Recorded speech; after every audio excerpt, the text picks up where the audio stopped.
Hey everybody, this is Michael with Asymmetrical Preparedness. This video is about children and prepping. Children can be a very vital part of your preps. And they are also something you need to prep for. You need to prepare for your children's needs.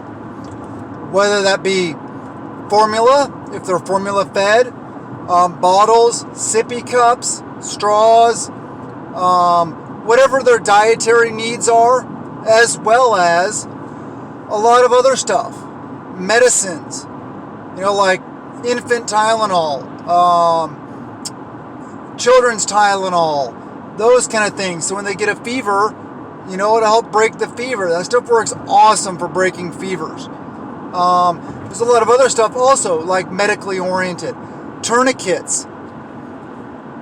If you have CAT tourniquets, combat application tourniquets, then you may not be able to use them on a small child because their arms are smaller, their legs are smaller, and there's that backing to them that's the harder plastic, not rigid plastic, but and I apologize for the light. It's bright out. It's just lots of trees here, and I'm going through a treat area, so sorry. But there are tourniquets out there that you can use on children. SWAT T tourniquets. It's basically, if you guys have ever been through physical therapy and they give you those different, basically big rubber bands to exercise with for physical therapy, it's basically something like that. You just wrap it around the extremity, wrap it, tuck it. And it has little indicators on them to show you how tight you're supposed to be wrapping it. And then you do the whole thing, check for a pulse, make sure it's put on properly. Also, rat tourniquets, tourniquets. Those also work well for children, as well as a belt or anything you can tie off. You can use bungee cords. Basically, that's what a rat's tourniquet is. It's a bungee cord. You could use bungee cords for tourniquets. A lot of things you can use for tourniquets, but children and prepping. Also things to keep them entertained, board games, maybe like a little mini DVD player, or if you're thinking along those lines, you can put plugged into a off-grid system, plugged into a vehicle, whatever. I mean, there's different times and places for some of these things. But toys for them to play with, age-appropriate clothing for them to grow into. Obviously thinking about that, thinking ahead, making sure that they have clothing, shoes, socks, all the things, because they're going to grow into it. Those may not be things that you can find if it's a big event, and then even if there's bartering, maybe some of this is a lot more difficult to find. You've got to make sure they're clothed properly. A big part of children and prepping is involving your children in your preparedness, in your prepping, empowering them and uplifting them. A lot of being a parent is about teaching your children right from wrong and teaching them things, helping them to grow in knowledge.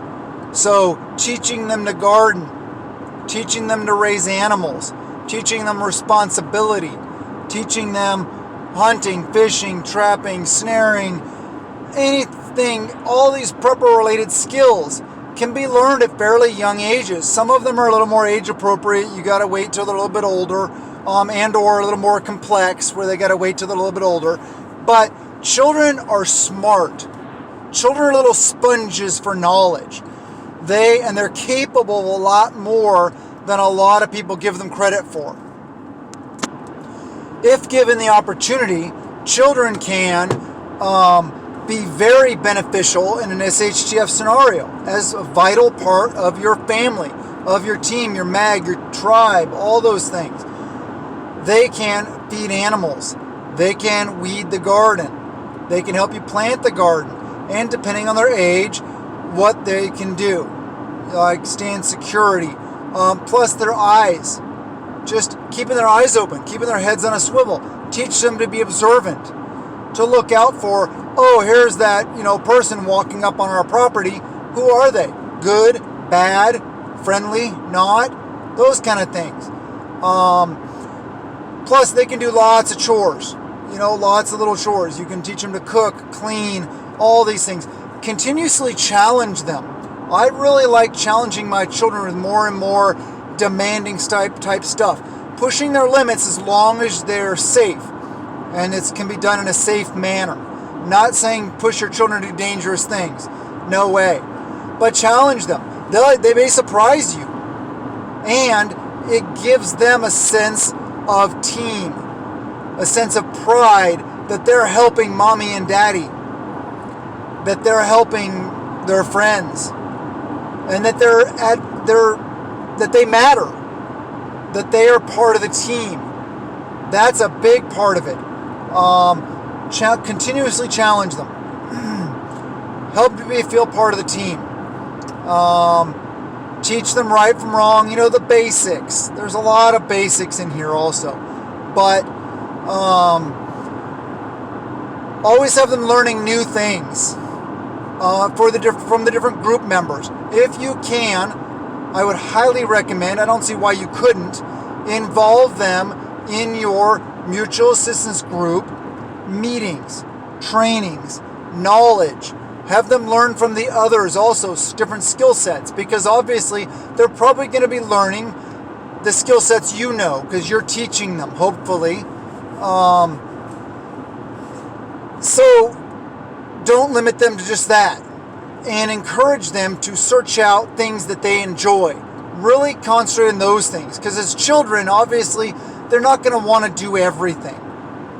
But teaching them work ethic, teaching them, honor, commitment, all these kind of things.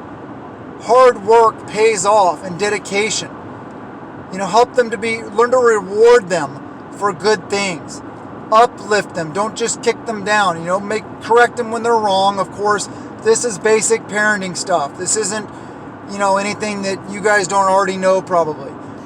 But like I said, they can be very advantageous.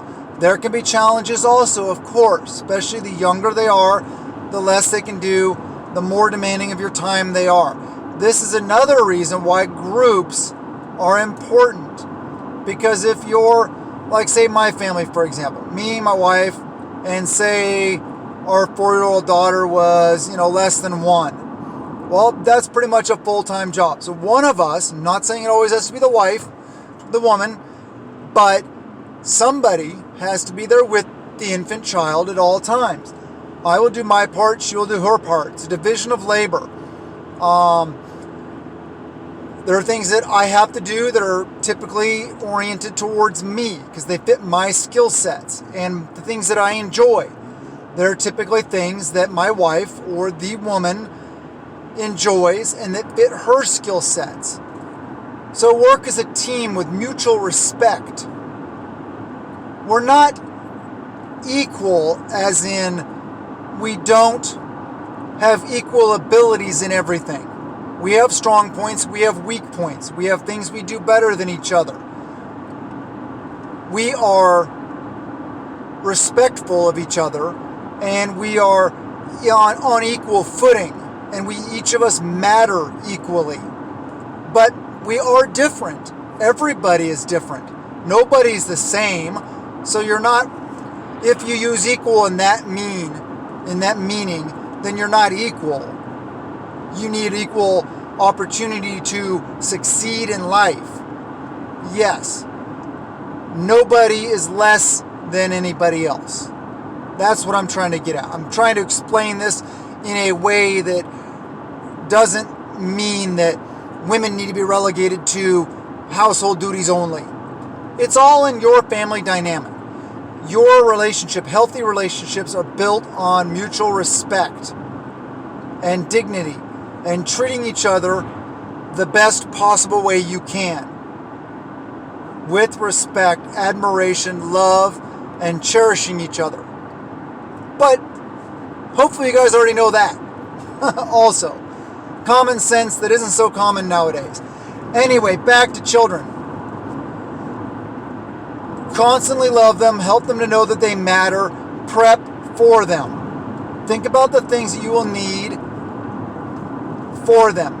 Maybe a different size car seat, although You probably won't be using your vehicle as much. But things that you can transport them in. Maybe you have one of those little carriers that go behind a bicycle. I don't know.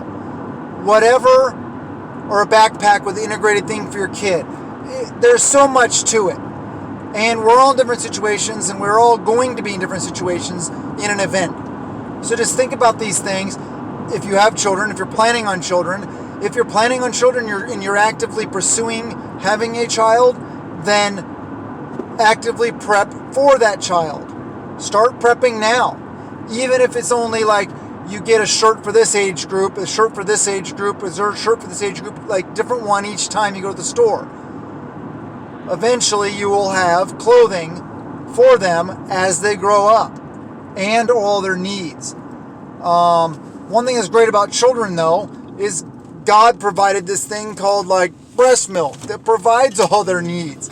So unless they don't take to it or something happens, I don't know, and you have to use formula. I don't like using formula, period. I get using it as maybe a supplement or something like that to, breast milk. But I like things, using things as naturally and as close to the way I feel God intended it as possible. Same with foods, water, exercise, all those things. I live my life as close to that as I possibly can. So anyway, I hope this helps. Like I said, children they are a blessing, period. But they can be very helpful in an SHTF scenario. So start teaching your children now. Get them off of those cell phones, or just don't let them have one in the first place, sitting there like zombies. Pull them out of that. Even adults, if adults are like that, same thing. Pull them off of that. Get them outside. Teach them to do the things. Learn to do the things along with them so that you all learn. That's part of making prepping fun. Get out and do things that get them off that screen and teach them there's more to life than a computer screen or a TV screen or a cell phone screen. I love you guys. Have a wonderful day, and blessings to you and yours.